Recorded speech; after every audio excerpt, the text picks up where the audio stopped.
Порано пак, словените немаа книги, туку се служеа со рески и цртички.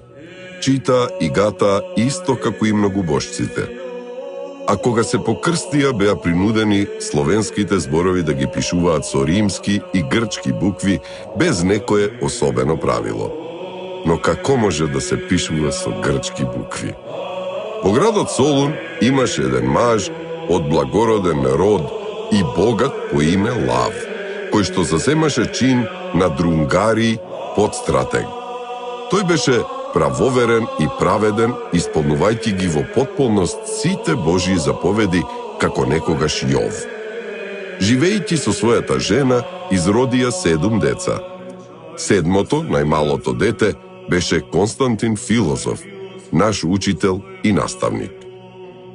Кога го роди мајка му и го предала на доилката да го дои, но детето не сакало да фати туѓа града освен мајкината, се додека не било надоено. А тоа било Божја промисла.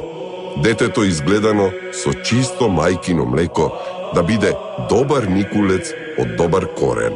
Кога дојде време таткото да оди на суд, мајката плачеше над детето велејќи: "За ништо не се грижам, само за ова дете, како ќе се изгледа?"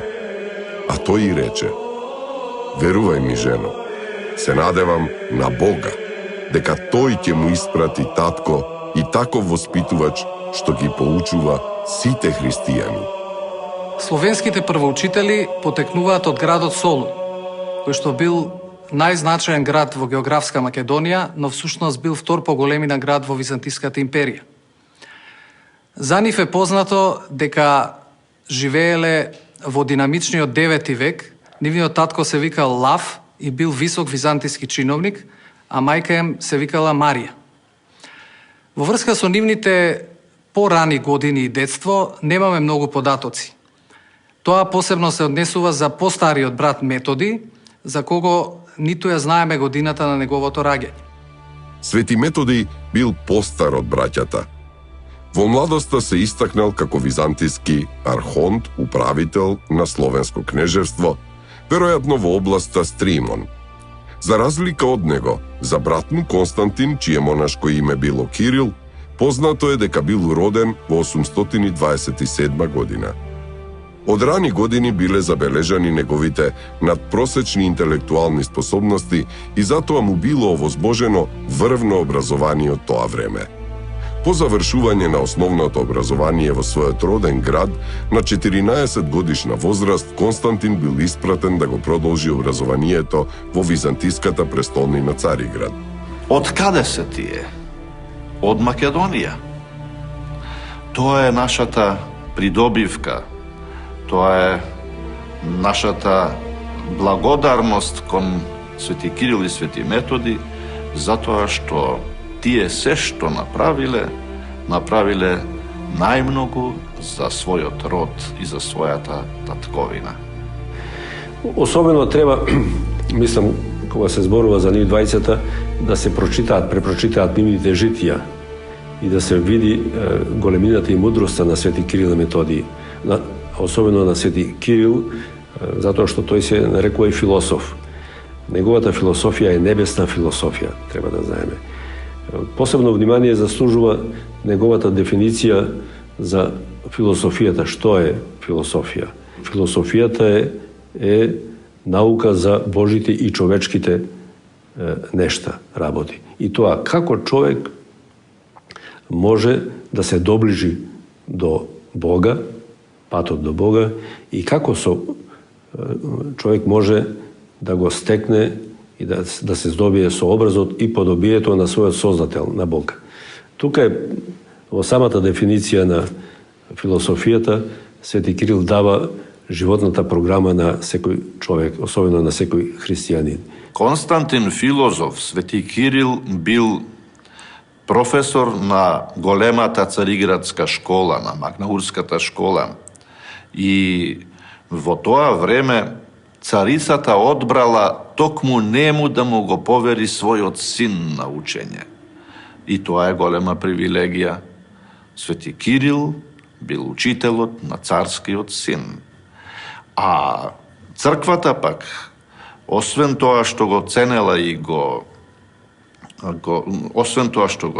што го представувала како голем учител, таа Цариградска патриаршија му дала и можности да биде во библиотеката главен раководител на Цариградската најголема библиотека, а уште повеќе патриархот го поставил и за негов близок соработник.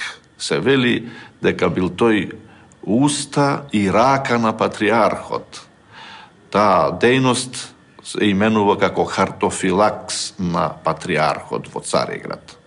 Имињата на светителите Константин, Кирил и Методи денес представуваат синоним за универзални достигнувања во сферата на просветителството и културата. Изворните податоци за нивниот живот и делување се многубројни. Според јазичната провиниенција, тие може да се поделат на словенски, латински, византиско-грчки и останати.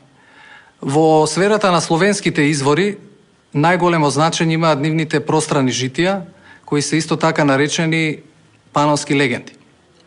Епохалното дело, афирмацијата на словенската цивилизација и култура од страната на светите браќа, рамноапостоли и сесловенски просветители, се афирмирала преку култно-легендарните текстови, така наречените панонски легенди или пространите житија за свети Константин Кирил филозоф и за свети Методи Солунски. Но мора да се има предвид едно. Содржините во тие текстови не треба да значаат и сигурна податливост, историски извор до крај веродостоен, затоа што станува збор за легендарни, за култни текстови, чија што содржина има пред се намена да се шири и да се воспоставува култот за словенските просветители. Вториот корпус на извори се латинските извори. Од нив може да се издвојат оние кои што се однесуваат на животот и делото на двајцата браќа Кирил и Методи, кои што се писмата на папата, на папите во нивното време, потоа писмата и делата кои што се напишани од познатиот современик на браќата Анастаси библиотекар. Богати сознанија за словенските првоучители даваат подоцнежните византиско-грчки и хагиографски дела, главно посветени на свети Климент и свети Наум Охридски. Во тој контекст најпрво треба да се спомене пространото житие на свети Климент Охридски, крај на 11-тиот, почеток на 12-тиот век, но и краткото житие на свети Климент, 13-тиот век. Житијата посветени на свети Наум, службата за свети Климент, службата за свети Наум и други. Има пак некои што зборуваат зошто е словенската азбука. Ниту Бог ја створил, ниту ангелите, ниту се отпрвин створени и примени од Бога, како што се тоа еврејските, римските и грчките. А трети мислат дека сам Бог ги создал буквите. Први кои станале против делото на свети Кирил и Методи биле тријазичниците, така наречени дури и пилатовци, затоа што тие велеле дека христијанството може да се шири во светот и да се проповеда и на Бога може да му се молиме и да му служиме само на три јазици. На еврејски, на грчки и на латински. На јазиците на кои што било напишано на крстот над Господ Исус Христос кога бил распнат дека е цар јудејски. Ова учење е апсолутно погрешно и е противно на евангелското учење или на Христовата заповед да се проповеда евангелието на сите народи во целиот свет. Тоа евангелско кажување или таа порака од евангелието, тие зборови од Господ Исус Христос, одете и научете ги сите народи, значи не само луѓе како личности, туку народи како посебни етникуми, како посебни народи, нации, јазици и така натаму. Не го создал Бог прво еврејскиот јазик, ниту римскиот, ниту грчкиот, туку сирискиот, на кој што зборувал Адам. И од Адама до потопот, кога Бог ги разделил јазиците при Вавилонската кула, размешани беа јазиците. И како што се размешаа јазиците и наравите и обичаите, наредбите и законите и искуствата, на египтјаните геометријата, на персијанците халедеите и асирците астрономијата, гатањето, врачањето, маѓепсувањето и секаква човечка вештина. На евреите пак светите книги, а во нив е пишано дека Бог го создаде небото и земјата и се на неа и се поред како што пишува, а на грците граматиката, реториката и филозофијата. Но пред тоа грците немаа букви на свој јазик, а ги пишуваа своите зборови со феникијски букви. И така, мнозина за многу години одвај собраа 38 букви. Свети Константин, наречен Кирил, за малку години сам ги преведе словенските книги и букви. А оние мнозина, 7 души, ги создадоа нивните букви, а 70 души преводот. Затоа словенските букви се посвети и подостојни за почит, зашто свет маж ги створил, а грчките пак букви многубожци. Ако пак некој рече дека не ги донаправил добро, бидејќи и сега се доправаат, и на тоа ќе одговориме. Исто така, и грчките многупати се поправани од Ахила и Симаха, а потоа и од мнозина други. Оти, позгодно е да се поправаат после, отколку првпат да се создаваат. Ако ги запрашаш пак грчките книжевници, кој ви ги создал буквите и превел книгите, тоа малцина од нив и ретко знаат за тие работи. Ако пак ги запрашаш словенските книжевници, кој ви ги создал буквите и кој ви ги превел книгите, сите знаат и одговарајќи ќе кажат: Свети Константин, филозоф, наречен Кирил. Тој нам ни ги создаде буквите и книгите ги преведе, заедно со брата си Методија. Уште се живи оние што ги виделе нив. И ако прашаш во кое време, знаат. И во одговор ќе речат дека тоа станало во времето на грчкиот цар Михаил, бугарскиот кнез Борис, моравскиот кнез Коцелј. Глаголското писмо, или глаголица, на старословенски наречена Кириловица, е најстарата позната словенска азбука. Била создадена од Свети Кирил и Свети Методиј во 855 година и служела за преведување на Библијата и други црковни книги на словенските јазици. Името доаѓа од старословенскиот збор глаголи, што значи зборува. Глаголицата има 41 буква, но нивниот број малку варира во подоснежните верзии. 24 од тие 41 буква водат потекло од графеми во средновековното курзивно грчко писмо, мали букви, а во глаголицата тие имаат орнаментален изглед. Се предпоставува дека буквите ша, шта и ци доаѓаат од хебрејското писмо. Овие букви не постоеле во грчкиот јазик, но постојат во хебрејскиот и се чести во сите словенски јазици. Другите букви се со непознато потекло. За некои од нив се предпоставува дека се засноваат на хебрејски и самаритските писма, кои Кирил ги научил за време на неговата посета на Хазари во Херсон. Во 9 век се случува своевиден византиски хуманизам. Се развива науката и уметноста во Византија, како и литературата. Тоа е период кога живеат и браќата Кирил и Методи. Со нивната мисионерска работа, тие се многу познати. Токму во тој период, во 50-тите години на 9 век, се бележи првата мисија на Кирил кај сарацените. Нешто подоцна, околу 860-61 година, се бележи и втората мисија, Хазарската мисија, која што била изведена заедно со брат му Методи. Двете мисии биле со цел да се шири византиското влијание и во прв план биле христијански мисии. На прво место треба да се има предвид дека тие се рамноапостоли, а тоа значи дека вршеле апостолска мисија како што вршеле и апостолите. Тоа пак значи дека главната мисија на апостолите, какви што се и Свети Кирил Методије, е проповедање на Евангелието, на радосната вест за Царството Божјо и за сето она што Господ Исус Христос им го проповедаше на апостолите и на луѓето во она време и им го остави како аманет да одат по целиот свет, да го проповедаат Евангелието за Царството Божјо и да ги крштеваат луѓето во името на Отецот и Синот и Светиот Дух. Токму организирањето на ваквите мисии ги соединило двајцата браќа со удвоени сили да го шират Божјото Слово и писменост. Се претпоставува дека биле во служба на словенски просветители при така наречената брегалничка мисија во Македонија, што се спроведувала во Византиско-словенското кнежество на Свети Методиј меѓу 845 и 855 година.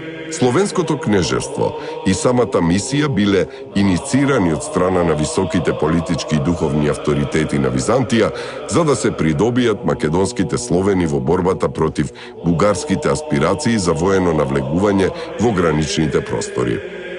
За да се неутрализира нискиот морал и отпорот кон византиското подаништво на македонското население, Свети Методиј го активирал авторитетот на словенскиот фактор, при тоа изготвувајќи воен судебник, закон за судење на луѓето. Овој книжевно-правен акт бил напишан на словено-македонски јазик и со византиско-грчко писмо, зашто се уште не постоело официјално стандардизирано словенско писмо.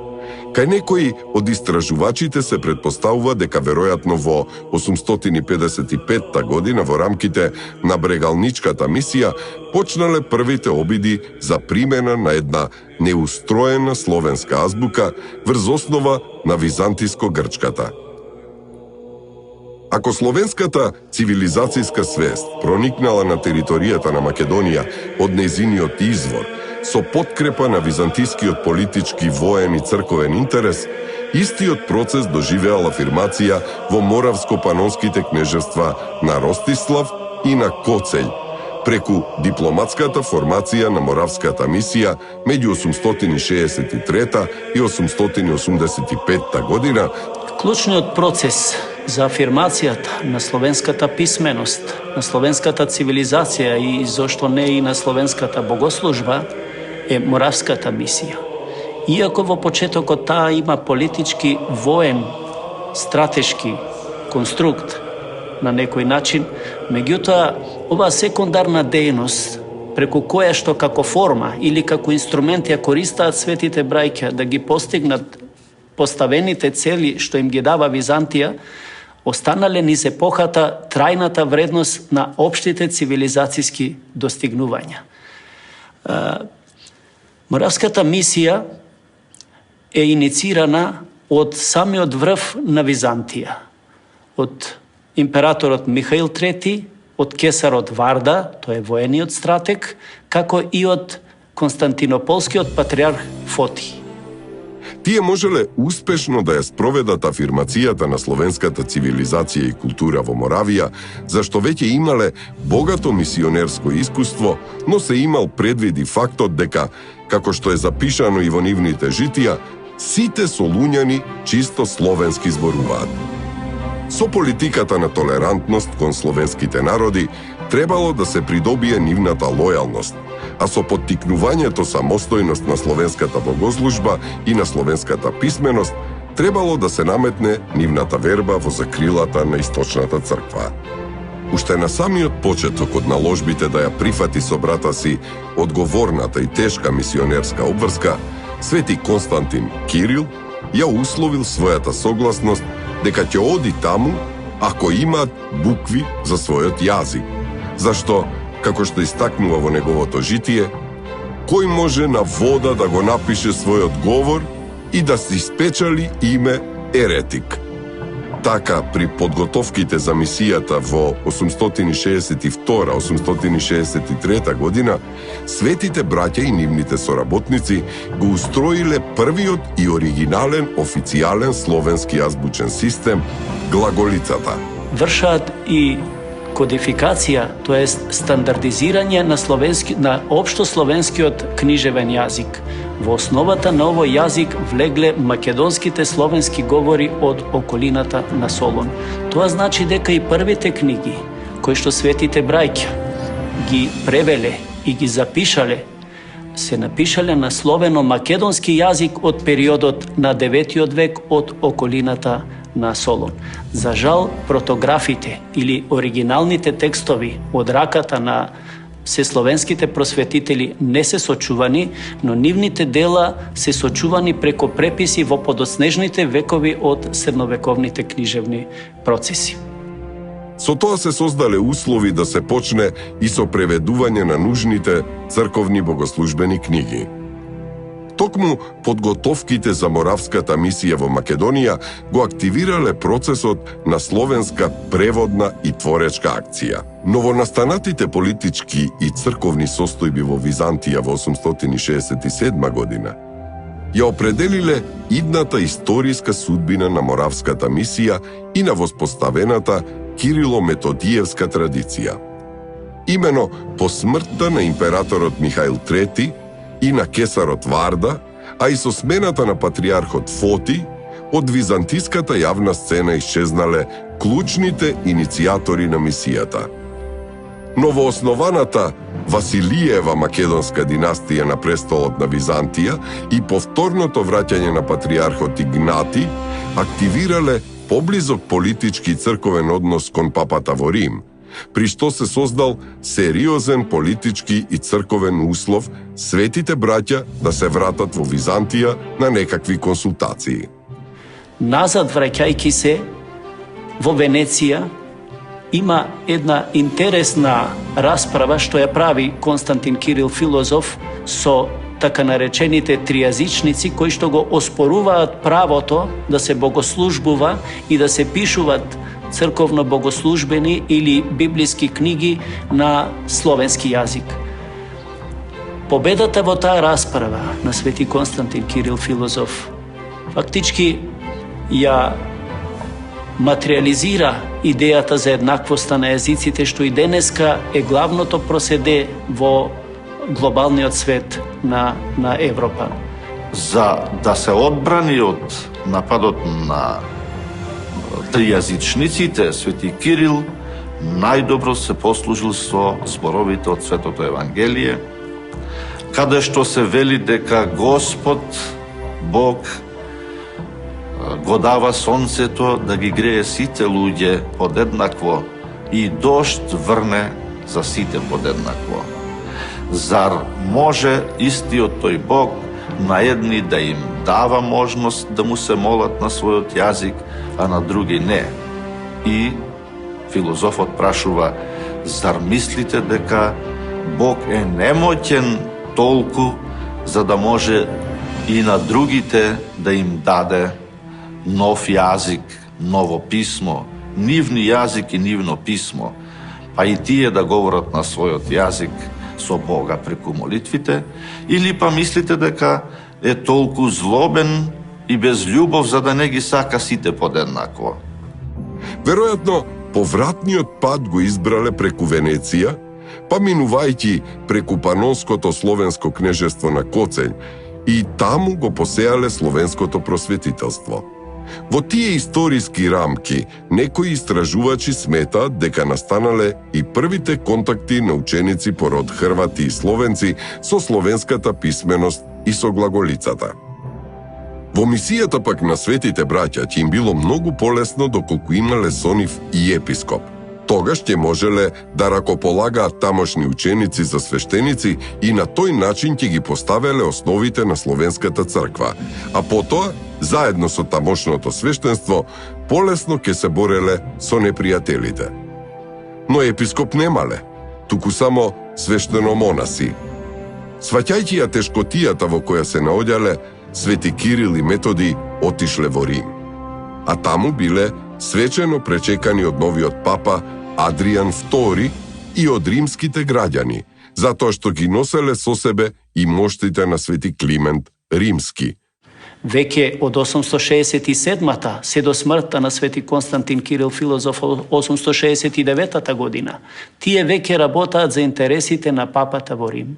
Пристигнуваат во Рим и благословувањето на папата, на книгите, пишувани на старословенски јазик и дозволата да се богослужбува на старословенскиот јазик, фактички е признавањето на словенската култура, на словенскиот јазик, на словенската цивилизација рамноправна со тогашните актуелни византиско-грчката и римо-латинската култура.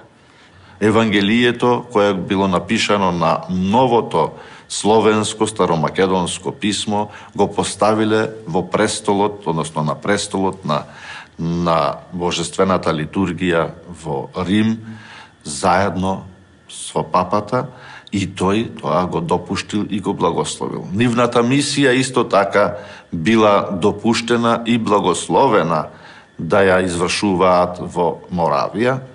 Тоа значело признавање на една нова култура, на една нова книжевност, на едно ново писмо, кое се издигнува како трета цивилизација во Европа покрај грчката и латинската писмена цивилизација. Папата дури одобрил да се постави словенското евангелие во олтарот на катедралата Свети Петар. А во црквата Света Дева Марија, која и денес постои под името Санта Марија Маджоре, била отслужена и света литургија на словенски јазик. Тој им го исполнил и барањето на некои нивни ученици да бидат ракоположени, а Свети Методи бил хиротонисан за епископ. Најстариот од мисионерите стана владика. Но, таа радост ја следела и жалоста, затоа што во тоа време во Рим починал Свети Кирил. Откако ја одржал последната служба за Божиќ, тој легнал в постела и по еден месец се упокоил на 14 февруари 869 лето Господово. Погребан бил во базиликата Свети Климент Римски, каде што и денес се наоѓа неговиот гроб. Таму Македонската православна црква и држава оди во катагодина на поклонение пред светиот учител. После смртта на Свети Константин Кирил Филозоф започнува така наречената трета етапа од одвивањето на моравската мисија, која што веќе ја спроведува братот Свети Методи Солунски. Доколку со смртта на Свети Константин Кирил Филозоф престанале активностите во афирмацијата на словенската богослужба и на словенската писменост, речиси и дејноста на светите браќа ќе останела анонимна во историскиот след на настаните во наредните векови. Свети Методи е значаен и по тоа што постанува првиот епископ меѓу словенските народи на словенски јазик. И неговото епископство, неговиот чин за епископ е особено значаен, бидејќи тој можел самиот да ракополага, да поставува свештеници и учители во новата црква меѓу тој народ словенски на својот словенски јазик, со словенска книга и со словенско писмо. Како благословен од папата и канонски киријарх на Панонско-Моравската архиепископија, архиепископот Методи прво си поставил за задача на секаде во Панонија да постави свештенослужители и учители од тамошното население и да воведе богослужение на народен, мајчин, словенски јазик. Како архиепископ Моравски и Панонски, Свети Методи поминал 12 години. Во тоа време делото Божјо во Моравија растело и давало значајни плодови. Но непријателите се побуниле и Свети Методи бил одведен в затвор, дури во најзападниот дел на Баварија во градот Елванген, само за да биде што подалеку од границата на својата диецеза. Интересно е да се напомени и тоа дека враќањето на Свети Методий Солунски со своите ученици назад во Моравија и Панонија, веќе Моравската мисија добива една друга димензија која што е во насока на афирмацијата на христијанската екуменска идеја. Сега веќе Свети Методий и неговите ученици се користат како монета за подкосорување на политичките, на црковните односи помеѓу Константинопол и помеѓу Рим, која ќе се заладиле односите помеѓу едниот и другиот центар, тоест помеѓу Рим и помеѓу Византија. Тогаш Свети Методий и неговите ученици биле изложувани на прогонства, на затварања, но кога ќе имало политички обид да се нивелираат односите помеѓу Рим и помеѓу Константинопол, тогаш бил ослободуван и слободно дејствувал како просветител во Моравија. На 6. април 885 година се упокоил, оставајќи во Моравија околу 200 своји ученици, свештеници, ѓакони и подјакони. На крајот од житието на Свети Методий се вели: почина на рацете од свештениците. И покрај се, мисионерското дело успеало таму да обстои четвртина век.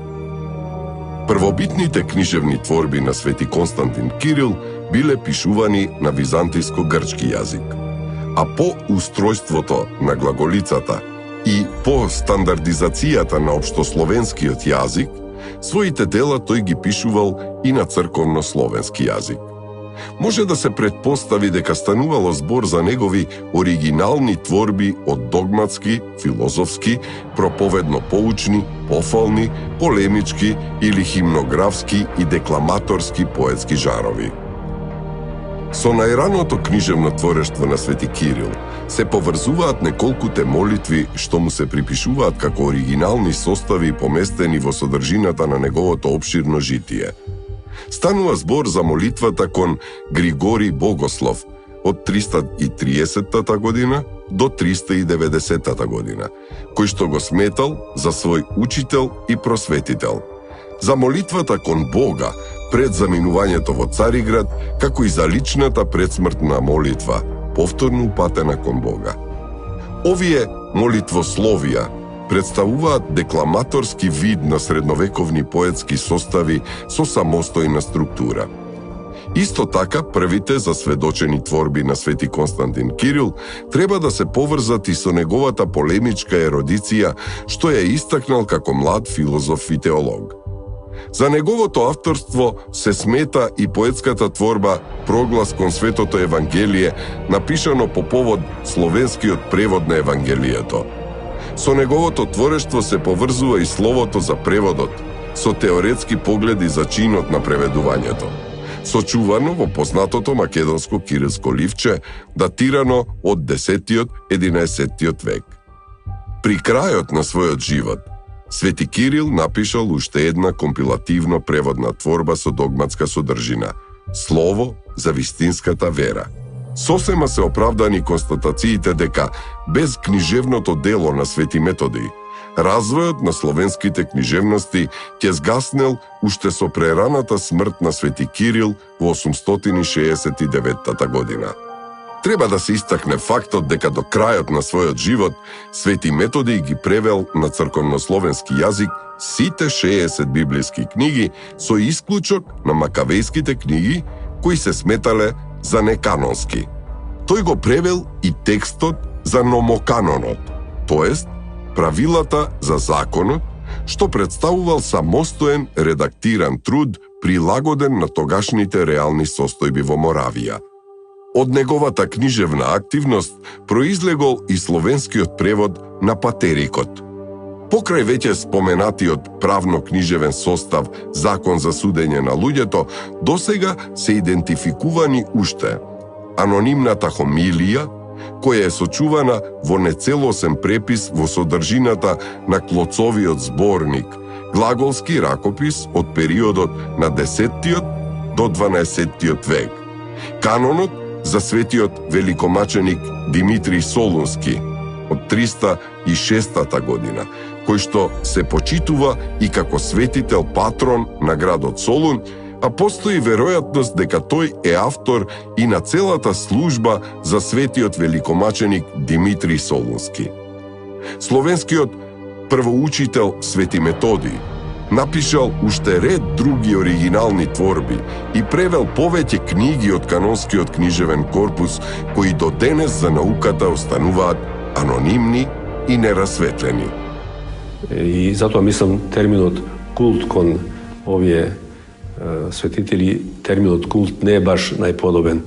Затоа што ние, за жал, често пати имаме култ кон личности и други, и кон предмети, кон работи кои немаат никаква важност, и затоа почитувањето на светителите произлегува од тоа што тие се богоподобни личности. Ние преку светителите му оддаваме почит на Бога, кој ги направил такви, затоа што без Бога тие не би биле тоа, ако не го следеле патот Божи. Ако не ги исполнувале заповедите Божи, тие никош не би биле она што биле и не би ја оствариле таа мисија што ја оствариле. Порано пак, словените немаа книги, туку се служеа со рески и цртички. Чита и гата исто како и многубожците. А кога се покрстија, беа принудени словенските зборови да ги пишуваат со римски и грчки букви, без некое особено правило.